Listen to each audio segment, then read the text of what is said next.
ಆಮೇಲೆ ಕುಳಿತನ ಶೀಲ ಐಟೇ ನಾಲ್ ಶೀಲ ಅಂತದ್ದು ಐಟೇ ಮಾಡ್ಕೊಡೋದು ಅಂತೆ ವರ್ಷ ಕೊಯ್ಲೆಕ್ಕ ಜಾಸ್ತಿ ಮಹಿಮೆ ಅಂದುಕೊಂಡಂತ ಇಪ್ಪರು ಅಂದ. ಶ್ರೀ ಗುರು ರಾಘವೇಂದ್ರ ರಾಯರ ಆರಾಧನಾ ದಿನ ಅಂತ ಹೇಳಿದ್ರೆ ಅವರು ವೃಂದಾವನಸ್ಥರಾದಂತಹ ದಿನ. ವೈರಾಸನ ನೀರು ತಮಿತ್ತ ಮಾಡಿಯಾರ ಇಟ್ಟು ಕುಳ್ತೊಂಡೇರಿಕೆರು ತಮ್ಮ ಕಷ್ಟಗಳನ್ನು ಹೇಳಿಕೊಂಡಾಗ ತಕ್ಷಣವೇ ರಾಯರು ಅನುಗ್ರಹ ಮಾಡ್ತಾರಂತೆ. ಅವರು ಹರಕೆ ಹೇಳಿಕೊಂಡ್ರಂತೆ, ನಾನೊಂದು ರಾಘವೇಂದ್ರ ಮಠ ಮಾಡ್ತೇನೆ ಅಂತ ಹೇಳಿ. ಹಾಗೆ ಅವರಿಗೆ ಮಕ್ಕಳಾಗಿ ನಂತರ ಅವರು ಈ ರೀತಿಯಾದಂತಹ ಮಠದ ಸ್ಥಾಪನೆ ಮಾಡಿದ್ದು ಅಂತ ನಮ್ಮ ಜೊತೆಗೆ ಹಿನ್ನೆಲೆಯನ್ನು ಹೇಳಿಕೊಂಡು ಹೀಗೆ ಇಲ್ಲಿ ಶ್ರೀ ಗುರು ರಾಘವೇಂದ್ರಾಯ ನಮಃ.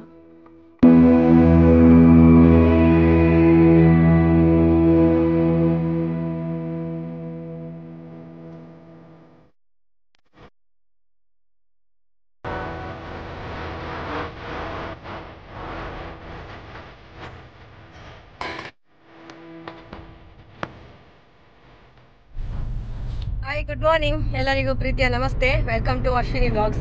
ಇವತ್ತು ನಾನು, ನನ್ನ ಹಸ್ಬೆಂಡ್ ಮತ್ತು ನನ್ನ ಭಾವ ಇದ್ದಾರೆ ಹಿಂದೆ, ಒಂದು ಸ್ಪೆಷಲ್ ಜಾಗೆಗೆ ಹೋಗ್ತಾ ಇದ್ದೇವೆ. ಅದು ಎಂತ ಅಂತ ಹೇಳಿ ನೀವು ವಿಡಿಯೋವನ್ನು ಕೊನೆ ತನಕ ನೋಡಿದರೆ ಮಾತ್ರ ಗೊತ್ತಾಗ್ತದೆ. So keep watching. ರಾಯರ ಆರಾಧನಾ ದಿನ ಎಂದರೇನು ಎಂಬ ಬಗ್ಗೆ ಭಾವನವರು ನಮಗೆ ಕತೆ ಹೇಳ್ತಾ ಇದ್ದಾರೆ. ಅದನ್ನು ನಿಮ್ಮ ಜೊತೆಗೆ ಕೂಡ ನಾನು ಶೇರ್ ಮಾಡ್ತಾ ಇದ್ದೇನೆ. ಫುಲ್ಲು ಕೇಳಿ ಆಯಿತಾ? ಅವು ಈ ಸ್ವಾಮಿಗಳೆಲ್ಲ ಪುಣ್ಯತಿಥಿನ ಮಾಡಿ ಬರೆಯೋದು. ಸ್ವಾಮಿಗಳಿಗೆ ಅಗಲೆಲ್ಲ ಪುಣ್ಯತಿಥಿನ ಮಾಡಿ ಬರೆಯೋದು ಆರಾಧನೆ. ಪುಣ್ಯತಿಥಿಯಿಂದ ಮಾಡಿ ಬರೀ ಸುತ್ತ ಕಲ್ಲು ಕಟ್ಟದ ನಿಜಾಮಠ ಪಂಡದ ಹೆಂಗೆ ಸಮಾಧಿ ರೆಡಿ ಮಾಪುಲ ಅಂತ ಪಂಡದು 4 ಸುತ್ತಲ ಕಲ್ಲು ಕಟ್ಟದು ನಮ್ಮ ಚೌಕ ಗೋಡೆ ಕಟ್ಟದು ಕಟ್ಟದು ಮಕ್ಕಳು ಬೋದು ಪಡ್ಚಾಂಡ್ ಹಾಕಿದ್ರೆ ಜಪಂ ಕುಡುಪುವೆ ಅಂತ ಜಪ ಮಾಡಿ ತಿರುಗೊಂದು ತಿಪ್ಪುಣು ಆ ತಿರುಗುಣ ಎಂತನಾಗ ಮಿತ್ರ ಕಲ್ಲ ಅಡ್ಡಾಜಿ ಇಡ್ಲಿ ಈಗ ಒಂದು ಟ್ಯಾಂಕಿಗೆ ಮುಚ್ಚಿಲ್ಲ ಇಡ್ಲಿಕ್ಕೆ ಚೌಕ ಅಂತ ಟ್ಯಾಂಕಿ ಕಲ್ಲುತ್ತವೆ ಶಿಲೆತವು ಅವು ಇಂಚಿನ ಶಿಲೆ ಅಂತ ಅಕ್ಕಡೆ ಹೋಜಿಬೋತೇರ ತುಂಬಿಟ್ಟು ರಾಮೇ ಕುಳ್ತಿನ ಶಿಲೆ ಅಂತ ಲೆಕ್ಕ ವನವಾಸಂಕ ಬಂದಾಗ ಅವಳು ಹಂಪೆ ಅಂತ ಗಿಟ್ಟ ಅಂಚ ರಾಮೇ ಕುಳ್ತಿನ ಶಿಲೆ ಐಟೇ 4 ಶೀಲ ಅಂತದ್ದು ಐಟೇ ಮಾಡ್ಕೊಡೋದು ಅಂತೆ. ಐಕೆ ತುಂಬು ಅವರ ನಿಜಾಮೆ ಒಂದು ಮಾಂತದೆ ಒಂದು ವರ್ಷಕ್ಕೆ ತುಂಬೆ ಆತನೆ ಏನು ಸಮಾಧಿ ಆಪೇನ್ ಮಾಡಿ ಐನು ಮಾಂತದ ಆಯ್ ಭಾರಿ ಪೊರ್ಲದ ಏನೊಂಜಿ ಮಾಂತದ ರೆಡಿ ಅಂತ ಇಡ್ತೇವೆ ಸಮಾಧಿ ಎಂಕು ಬೋತ್ರಿ ಅವು ಎನ್ನತ್ತು ಬೆತ್ತು ಬರ್ಪನಾಗ್ಲಿ ಇಲ್ಲಿ ರಗಳೆ ಕಾನೆ ಎಂಕಿಂದ ಈಗ ಅಲ್ಲಿಡ ಮಾಂಬುಲ ಅಂಚ ಮಾಂತದ ಮಕ್ಕಳು ಕೊಲ್ಚಾಂಡ ಅಂತಂದು ಆತ ಐನೊಳೆ ಜತ್ತದ ಒಂದೇನೋ ಎಸ್ದು ಕುಳ್ತದ ಐನೊಳೆ ಜಪ್ಪಣ ಎದುರದ ಬಾಗಿಲು ಓಪನ್ ಇಪ್ಪು ಅದು ಒಂದು ಎದುರದಾಗಿ ಜಪ್ಪಿರ ಮೊಟ್ಟು ಉಂಟು ಜತ್ತದ ಐಟು ಪದ್ಮಾಸನ ಮಾಡ್ತಾ ಕುಳ್ತದ ಜಪ ಅಂತ ಒಂದು ಕಾವಳಿಗೆ ಹೊಂಟು ಹರಿಮಾಣ ಅಂತ ಜೀಡು ಅಂತ ಜಪ ಮಣಿ ಬತ್ತೊಂದು ತಿರುಗೊಂದು ಜಪ ಕುಳ್ತೇವೆ ಇವತ್ತ ಆ ಜಪ ಮಣಿ ತಿರುಗೋಣ ಎಂತ ಒಳ್ಳೆ ಮಿತ್ತದ ಚಪ್ಪಡಿ ಮುಚ್ಚಲಿ ಇಡ್ನ ಐನೋಯ್ತ ಶಾಲಿಗ್ರಾಮ ಅಂತ ಜೀಡ್ನ ಅಂತದ ಅಲಂಕಾರ ಅವೇ ಐತದ ಇದು ಅವಳಿಪ್ಪಣ ಅವಳೆ ಅವೇ ಮೇನ್ ಇದು ನಮ್ಮ ಆಡೆ ಪೋಂಟ ಸೂಪಣ ಏನೇ 3 ಇಂಚಿನ ಒಂದು ಗಂಟ ಆ ಜಾಗದ ಮಣ್ಣನ್ನು ಕೊಂಡ್ರು ಪ್ರತಿ ವರ್ಷ ಮೃತ್ತಿಗೆ ಪ್ರಸಾದ ರಾಘವೇಂದ್ರ ಮೂಲ ಮೃತ್ತಿಗೆನೆ ಪ್ರಸಾದ ಸುಬ್ರಹ್ಮಣ್ಯ ಉಂಟಿತ್ತು ಆ ಜಾಗದ ಮಣ್ಣು ಅಂಟ ಅವಳಿತ್ತು ಓಡಾಡ್ನು ಅಂದ ಐನ ಬುಡೆ ಬುಡೆದು ಗೇಪು ಬರುವಂತ ಪನಿ ಮನಿದ್ದು ಗೇತದ ಬರ ಪಂಜೋ ಬೇರೆ ಬಾಕಿದೆ ನಾದಿಪ್ಪು ಇದೇನ ಮಗಳಿಗೆ ಅಂದ ಆ ಮಣ್ಣನ್ನು ಬಳ್ಳಿದ ಕರಡಿಗೆ ಅವಳು ಮಂತ್ರ ಅಂತ ಕೊಡ್ಪೇರು ಇನ್ನು ಬೇತೆ ಮೂಳು ಅವಳು ಬೃಂದಾವನ ಮಾಂಪುಣ ಐನ ಆಯ್ಕೆ ಉಂಡತ್ತು 3 ಅಂಚನೆ ಹಿದ್ಯ ಬೃಂದಾವನ ಅಂತ ಲೆಕ್ಕ ಕಟ್ಟುಣ ನಮ್ಮ ಬೃಂದಾವನ ತುಳಸಿ ಅಡ್ಡದ ಲೆಕ್ಕನೆ ಐನ ಕಟ್ಟಿದ ಐನೊಳೆ ಆ ಕರಡಿಗೆ ಅಂತ ಹಿಡ್ದು ಐಕ ಪೂಜಾ ಐಟಿ ಇಲ್ಲೇರು 700 ವರ್ಷ ಏನು ದೇಟೆ ಇಪ್ಪು ಎಂಜನೆ ಜಪವಾಣಿ ಎಂತನದ ಮಂಡಾಕಲು ಎಂಜನು ಎಂತನದ ಮಂಡಾಕಲ್ಲ ಒಂದು ಶ್ವಾಸೋಚ್ಛ್ವಾಸ ಒಂದು ಅಂತೇರು ಲೆಕ್ಕ ಬಂದ ಆಯ್ತು ಜೀವಂತ ಇಳ್ಳೇರ ಐತಿ ಜೀವಂತ ಇಳ್ಳೇರು 700 ವರ್ಷ ಜೀವಂತ ಇಳ್ಳೇರು ಅಂದ ಲೆಕ್ಕ ಏತ್ ವರ್ಷ 356 ವರ್ಷ 700 ಅರ್ಧ ಗಳಿನಾತೆ ನಾತೆ ವರ್ಷ ಕೊಯ್ಲೆಕ್ಕ ಜಾಸ್ತಿ ಮಹಿಮೆ ಅಂದುಕೊಂಡಂತ ಇಪ್ಪರು ಅಂದ. ನಣ ಎಲ್ಲ ವರ್ಷ ಕಮ್ಮಿ ಆನಂದ್ ಕಮ್ಮಿ ಆದ ಆ ಕೆರೆ ಲೆಕ್ಕ ಜಾಸ್ತಿ ಪವರ್ ಜಾಸ್ತಿ ಸಾನ್ನಿಧ್ಯ ಜಾಸ್ತಿ. ಜೀವಪ್ಪ ಸಮಾಧಿ ಆತನ ಹಾಕೊಂಡು ಮಾತ್ರ ಜೀವಪ್ಪ ಸಮಾಧಿ ಆತನ ಹಾಕೊಂಡು ಮಾತ್ರ ವಾದಿರಾಜೆಲ್ಲ ಬಹುಶಃ ಜೀವಂತಾನೇನೋ 120 ವರ್ಷ ಬದುಕಿದ್ದೇವೆ 120 ವರ್ಷ ಜೀವಂತ ಸಮಾಧಿಯಿಂದ ಪಂಪುಣೆ ಮಕ್ಕಳು ರಾಘವೇಂದ್ರ ಸ್ವಾಮಿ 75 ವರ್ಷ ಅಂಟ ತುಳು ಅರ್ಥ ಆಗದವರಿದ್ದರೆ ಹೇಳಿ ಆಯಿತಾ, ನಾನು ನೆಕ್ಸ್ಟ್ ವ್ಲಾಗಲ್ಲಿ ಕನ್ನಡದಲ್ಲಿ ಅದು ಕತೆ ಫುಲ್ ಹೇಳ್ತೇನೆ. ರಾಘವೇಂದ್ರ ಸ್ವಾಮಿಗಳು ಇಂಚ ಬೃಂದಾವನ ಆಪೇರಿಕೆಯರಿಂದ ಅಗಲೇ ಸುದ್ದಿ ಎತ್ತನು ತುಂಗಭದ್ರದ ಆಯರ ಬಿಟ್ಟಿಲ್ಲ ತುಂಬು ರಾಘವೇಂದ್ರ ಸ್ವಾಮಿಗಳು ಇಂಚಿಗೆ ಬಂದಾಗ ಅಗಲೇ ಇಲ್ಲೋಳೆ ಇತ್ತು ಜಪ ಪೂಜೆ ಅಂತಂದಿತ್ತು ಅಪ್ಪಣಾಚಾರ್ಯ ಇಲ್ಲೋಳು ಬಿಚ್ಚಾಲೆ ಬಿಚ್ಚಾಲೆ ಅಕ್ಕಳು ಮಕ್ಕಳ ಶಿಷ್ಯ ಸ್ವಾಮಿಳ ಅಪ್ಪಣಾಚಾರ್ಯ ರಾಘವೇಂದ್ರ ಸ್ವಾಮಿ ಪೀಠಂಕರ್ಯಾನ ಅಕ್ಕಳು ಅಭಿಷೇಕ ಅಂತದೇ ಅಂತ ನಾವು ಆಗಲೇ ಪೂರಾಶ್ರಮ ಅಂತ ಮಗನ ಮಗ ಮಗನ ಮಗ ಹುಳ್ಳಿ ಅವು ಐತ ಪ್ರಸಿದ್ಧ ಎರ್ಕ ಅವಳು ಗಿಟ್ಟ ಗಿಟ್ಟ ಮಂತ್ರಾಲಯ ಪೋಂಟ 2 ವಜನ ಗಿಟ್ಟ ಗಿಟ್ಟ ಅವು ವಾದಿ ಇಂದ್ರದು ಇರ್ತಾರೆ ಒಂದು ಮುಣಾನಿ ಕಳಿನ ಆರಾಧನೆ ಅವು ಮುಗ್ಲೆತ್ತು ಹುಳ್ಳಿ ಮಗನ ಪುಳ್ಳಿ ಮಗನ ಬೆತ್ತ ಬೆತ್ತ ತಗೊಂಡು ಪೂರ ಅವಳ ಸುತ್ತ ಬಿದ್ದೈತಂಜಿ ಐನಾಜಿಂಡು ಬೆತ್ತ ಬೆತ್ತ ಬೇತ ಉರುಟು ಹೋತು ಸಮಾಧಿ ಆಪೇರು ಅಕಲ್ನ ಅಕಲ್ನ ಹುಟ್ಟೂರುಗೋ ಜಾನೆಲ್ಲ ಸಂಬಂಧ ಒಟ್ಟಿ ಊರುಗೋ ಅಂತ. ಶ್ರೀ ಗುರು ರಾಘವೇಂದ್ರ ರಾಯರ ಆರಾಧನಾ ದಿನ ಅಂತ ಹೇಳಿದರೆ ಅವರು ವೃಂದಾವನಸ್ಥರಾದಂತಹ ದಿನ ಅಂತೆ. ಶ್ರಾವಣ ಮಾಸದ ಕೃಷ್ಣ ಪಕ್ಷದ ಬಿದಿಗೆ ತಿಥಿಯಂದು ಶುಕ್ರವಾರದ ದಿವಸ ಶ್ರೀ ರಾಘವೇಂದ್ರ ಸ್ವಾಮಿಗಳು ತಮ್ಮ 75ನೇ ವರ್ಷದಲ್ಲಿ ವೃಂದಾವನಸ್ಥರಾಗ್ತಾರಂತೆ. ಅವರಿಗೆ ಆಯುಷ್ಯ 700 ವರ್ಷಗಳ ಕಾಲ ಇತ್ತಂತೆ. ಈಗ 353ನೆಯ ಆರಾಧನೋತ್ಸವ ನಡೀತಾ ಉಂಟು. ಅಂದರೆ ಇನ್ನೂ ಕೂಡ ಅಷ್ಟೇ ವರ್ಷಗಳು ಅವರಿಗೆ ಆಯುಷ್ಯ ಉಂಟು. ಅಂದರೆ ಇನ್ನೂ ಕೂಡ ಅವರು ಜೀವಂತವಾಗಿ ಅಲ್ಲಿ ಜಪ ಮಾಡ್ತಾ ಇದ್ದಾರೆ ಅಂತ ಹೇಳ್ತಾರೆ.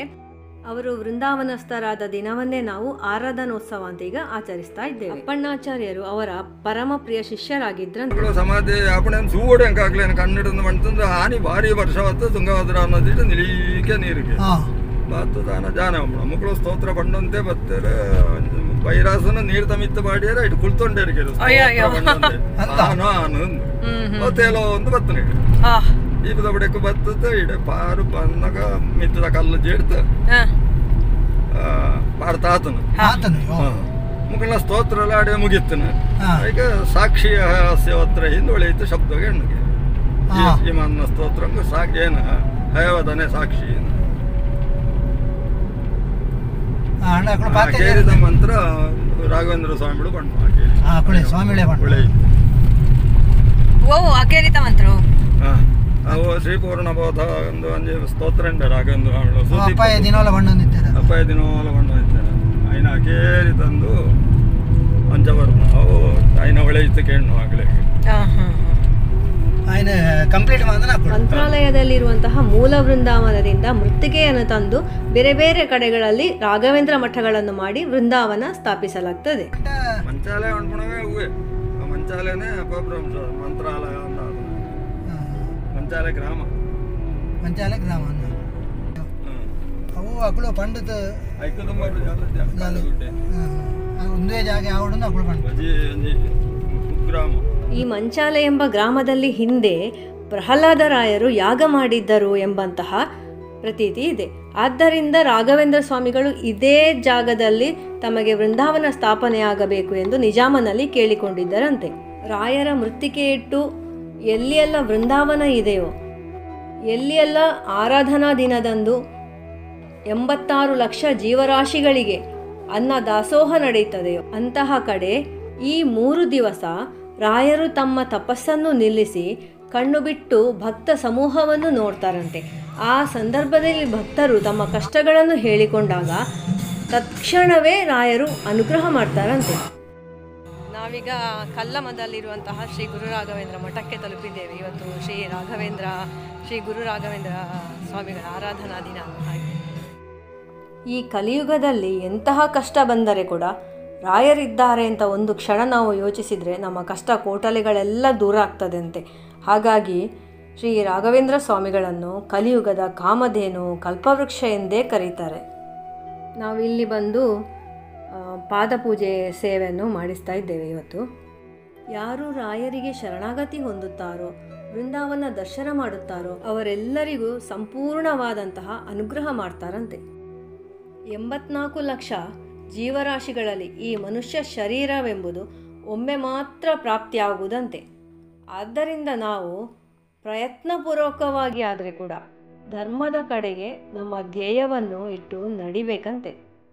ಬದುಕಿನಲ್ಲಿ ಬರುವಂತಹ ಹಲವು ದುರಿತ ದೋಷಗಳು, ಅನಾರೋಗ್ಯ ಇರಬಹುದು, ಮದುವೆ ಆಗದಿರುವುದು, ಮಕ್ಕಳಾಗದಿರುವುದು, ಮನೆ ಕಟ್ಟಿ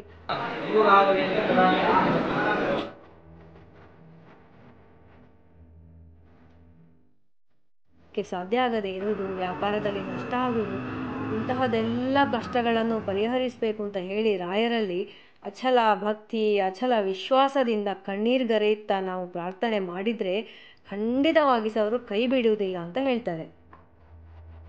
ಹಾಗೆ ಇವತ್ತು ನಾವು ಬಂದಂತಹ ಈ ಕಲ್ಲಮ್ಮ ರಾಘವೇಂದ್ರ ಮಠ, ಇದು ಪುತ್ತೂರಿನಲ್ಲಿರೋದು.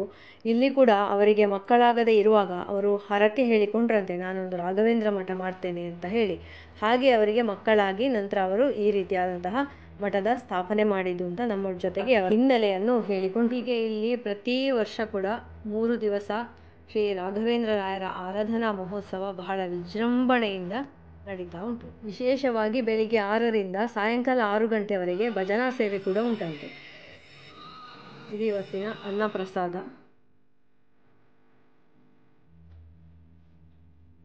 ಇದು ಇಲ್ಲಿಯ ಶ್ರೀ ರಾಘವೇಂದ್ರ ಸ್ವಾಮಿಗಳ ಬೃಂದಾವನ. ನೋಡಿ ಚಂದ ಮಾಡಿ ಎಲ್ಲ ಅಲಂಕಾರ ಎಲ್ಲ ಮಾಡಿದ್ದಾರೆ. ನನಗೆ ಪೂಜೆ ಆಗುವಾಗ ವಿಡಿಯೋ ಮಾಡಲಿಕ್ಕೆ ಆಗಲಿಲ್ಲ, ಅಂದರೆ ರಶ್ ಇರ್ತದಲ್ಲ ಹಾಗೆ ಗುರು ರಾಘವೇಂದ್ರ ರಾಯರ ಬಹಳಷ್ಟು ಪವಾಡಗಳುಂಟು, ಬಹಳಷ್ಟು ನಿಜ ಕಥೆಗಳನ್ನು ನಾನು ಕೂಡ ಕೇಳಿದ್ದೇನೆ. ನನ್ನಲ್ಲಿ ಒಬ್ಬರು ವಿಶೇಷವಾಗಿ ಶೇರ್ ಮಾಡಿದ್ದಾರೆ ಅವರ ಜೀವನದಲ್ಲಿ ಏನೆಲ್ಲ ಪವಾಡಗಳಾಗಿದೆ ಅಂತಂದರೆ ಇನ್ನೂ ಇಲ್ಲ, ಸಾಧ್ಯವೇ ಇಲ್ಲ ಅಂತ ಹೇಳುವಾಗ ಒಂದು ಏನು ಹೇಳೋದು, ನದಿಯಲ್ಲಿ ಮುಳುಗಿದವನಿಗೆ ಹುಲ್ಲುಕಡ್ಡಿ ಆಸರೆ ಸಿಕ್ಕಿದ ಹಾಗೆ ಅಂತೆ ರಾಯರನ್ನು ನೆನೆದರೆ. ಹಾಗಾಗಿ ನಿಮ್ಮೆಲ್ಲರ ಕಷ್ಟ ದುರಿತ ದೋಷಗಳೆಲ್ಲ ರಾಘವೇಂದ್ರ ದೇವರನ್ನು ಆರಾಧನೆ ಮಾಡುವ ಮೂಲಕ, ಪ್ರಾರ್ಥಿಸುವ ಮೂಲಕ ಪರಿಹಾರ ಆಗಲಿ ಅಂತ ಕೇಳ್ಕೊಳ್ತಾ ಇವತ್ತಿನ ಈ ಬ್ಲಾಗನ್ನು, ವಿಶೇಷವಾದ ಬ್ಲಾಗ್, ನನಗೆ ಇದನ್ನು ಮಾಡಲಿಕ್ಕೆ ಸಿಕ್ಕಿದ್ದು ನನಗಂತೂ ತುಂಬ ಖುಷಿಯಾಗಿದೆ. ನಾನು ಇದು ಎಂಡ್ ಮಾಡುವಾಗ ತುಂಬ ಇಮೋಷ್ನಲ್ ಆಗ್ತಾ ಇದ್ದೇನೆ, ಒಂಥರ ಭಕ್ತಿ ಭಾವ ಪರವಶತೆಯಲ್ಲಿ.